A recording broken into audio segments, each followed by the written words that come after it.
All right, day I think 10 of sheet music, day 6 or 7 maybe of this particular song. I'm not the only one. Um, Last few days that I've done this, I've tried to not necessarily film the entire practice session, although actually the practice session has ended up being pretty short both of those days because I kind of worked through what I wanted to work through and then decided I wanted to jam, and that's okay. Like, I'm adding this in. I've been learning by jamming, which for me means just putting on music and playing along with it, for 190 days or so.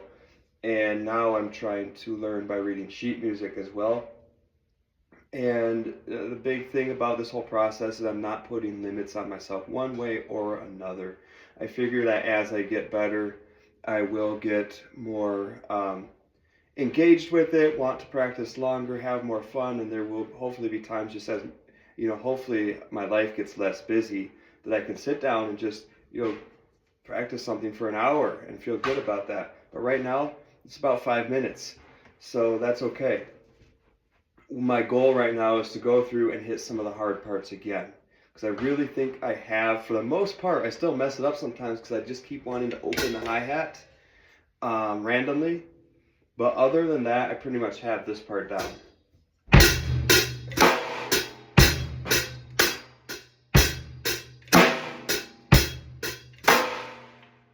And at somebody's suggestion, I did tip my snare a little more upright to get better rim shots, but I'm not used to it yet, so now I'm sometimes not hitting the snare, or I'm hitting a rim shot where I actually mean to hit the snare, so it's an adjustment. Let's go on to the first tricky part, which is just and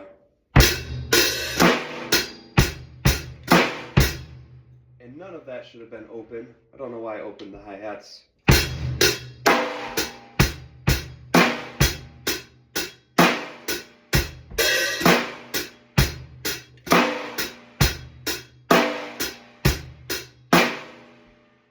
Alright, got it. Actually, there was another open hi-hat coming up here in this verse, in this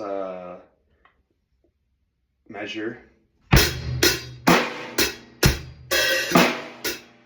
And that's it. So then, zooming along, here's another open hi-hat here. Looks pretty easy.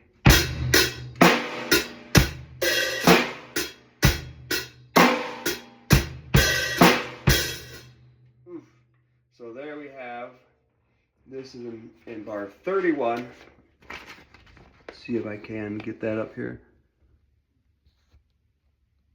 It does not want to focus on that. Bar 31. Wow, it really does not want to focus on that. Come on, Apple. Get it together. So bar 31, we have a couple bass hits, and 2 of them have open hi-hats, and it is a little more complex than anything that's come before, so what I'm going to do is just slow it down.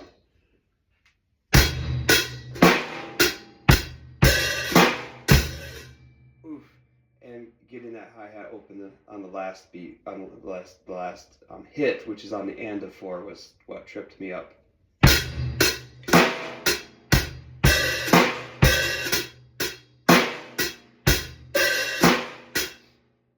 And like I said in my previous videos, a big part of this is just remembering to actually read the music and not just guess, which I know sounds really simple and obvious, but it's a struggle where I want to guess. It's like, there's hi-hats, they open somewhere, it's too much, I can't handle that much information. I'm used to reading saxophone music, which has 1 note at a time, and they're stacked on top of each other here, so I know there's an open hi-hat somewhere, I'm just going to guess.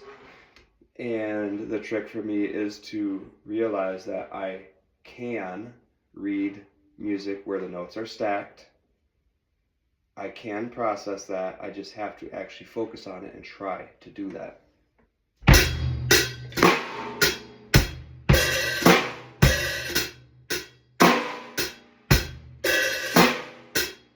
There it is. Let's go a little bit faster.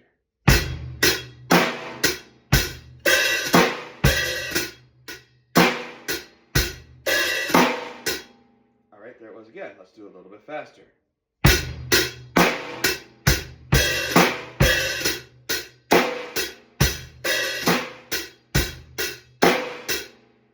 that was it.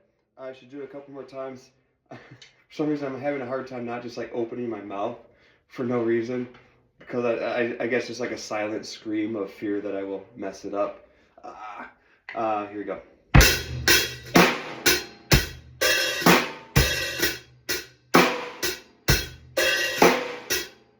So then after I read it, then there's the element of memorization where it gets a little easier, it gets a little more relaxed. I don't have to pay as close attention to it because I'm beginning to memorize it. So now I don't have to read it as intently, but it would be a good practice to still stay focused on it anyways, to, if nothing else, to correlate what I'm playing to what I'm seeing. Because even if I have it memorized, it's still beneficial to me to be looking at it and saying, okay, these notes that I'm playing now from memory correlate to that thing that I'm reading on the page.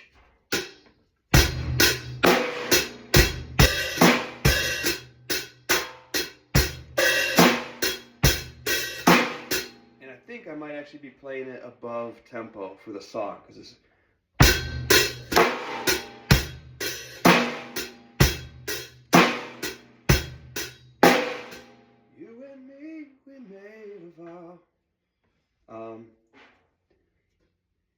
and for some reason I have a hard time, like it seems like it should be as easy as just singing it and then hearing that underneath it, but I really have a hard time with that, because it's like, well, how often are those notes hitting underneath the verse? So even though I can sing the verse in tempo, not necessarily in pitch, but in tempo, that does not necessarily help me figure out how these eighth notes fit under that.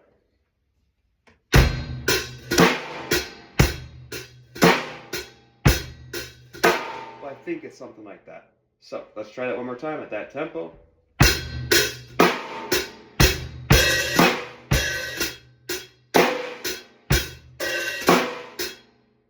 Wonderful. Let's play this last measure here on this page, where there is an open hi-hat on the and of 4. And I'm going to turn to the next page so I can lead in, because I want that muscle memory to develop so I know what comes after that open hi-hat as well.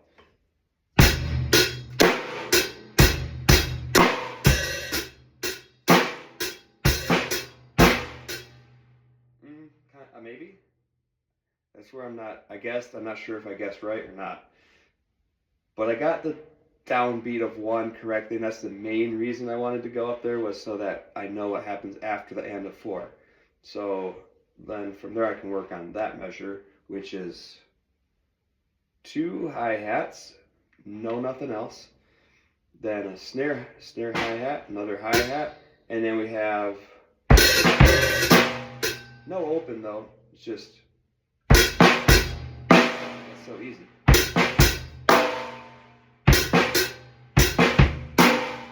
It's yep.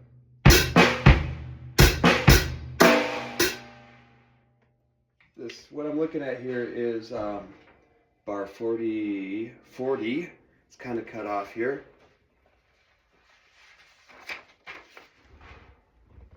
Let's see if I can get it to focus on that. What you're seeing here, if it'll focus on it, come on.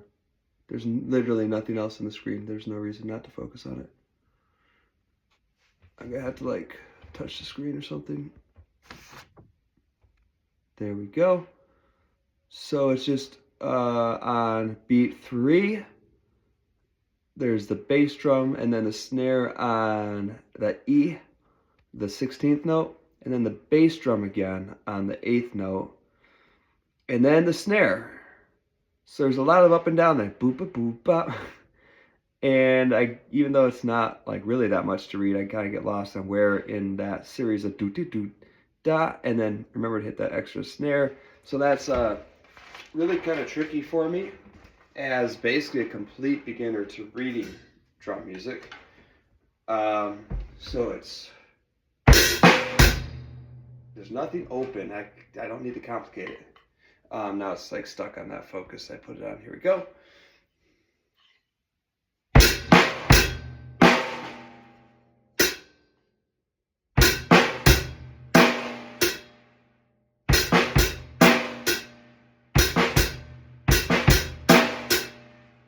big part is just like being able to trust myself that the way I'm interpreting that as I read it and through partial memorization is correct. Because it just feels really weird to go back and forth between those and like, am I hitting the bass on the right ones? And yes, I am, but I'm not fully trusting that that's true. So. And let's take it from the beginning of the bar.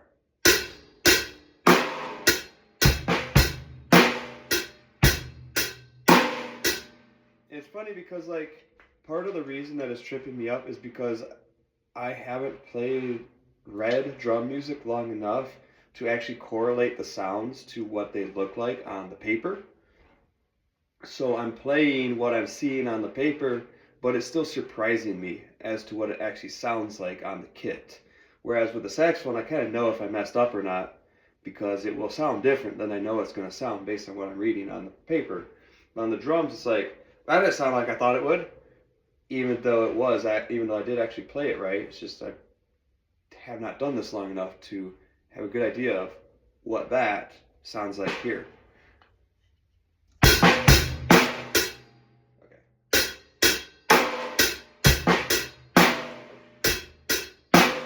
You know what was wrong? I missed the second bass drum hit. That's what was wrong. There it is.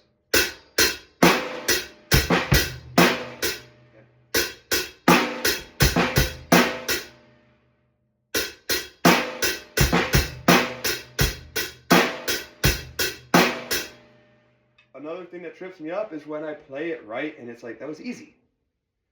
It's not supposed to be easy. Why was it so hard if it's so easy? Because really that lick is not hard to play at all. So when it does happen naturally, I'm like, that must have been wrong. It's not that natural. It's not that easy. But it really is. It's not complicated. I messed up. I forgot the bass drum on beat 1 of the following measure.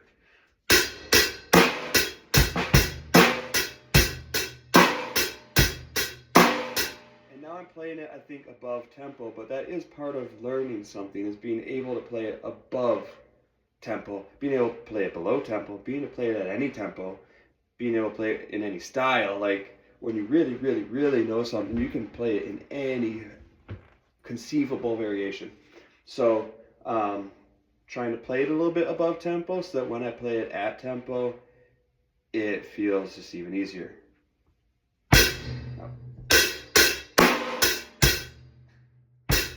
Nope.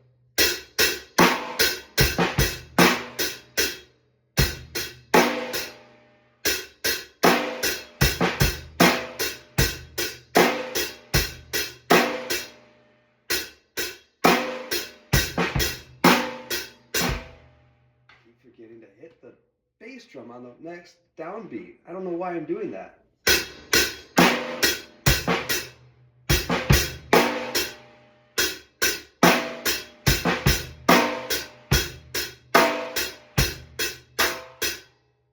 Okay, let's go into it from the previous measure where there's another little open hi-hat on the end of 4, going into the 1, which is just on the closed hi-hat. Play through the end of the measure and into the next one. If I can do that a couple times, I'm going to feel good about this practice session and move on. I choked.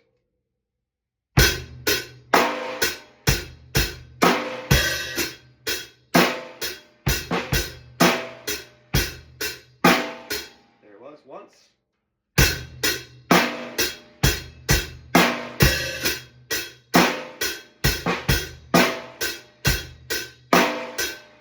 Twice.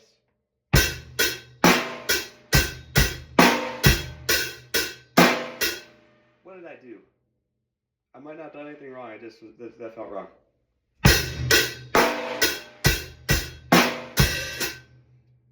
Opening my mouth when I open the hi-hat, because that helps somehow. If mouth is open, hi-hat is open, or vice versa.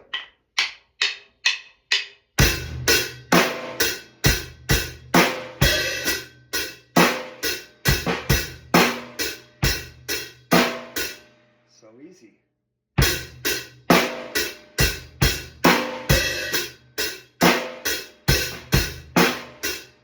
Okay, let's try it one more time. I think I might have messed up. I'm not sure.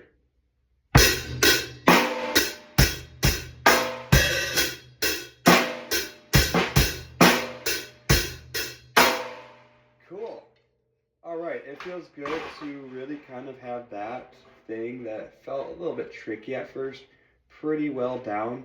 I'm going to stop there with learning by sheet music, learning by using sheet music for the day. I'm going to do some learning by jamming, and then I still have work to do today, so I'm going to get this done. Get a shower, get something to eat, do some work, and then call it a night.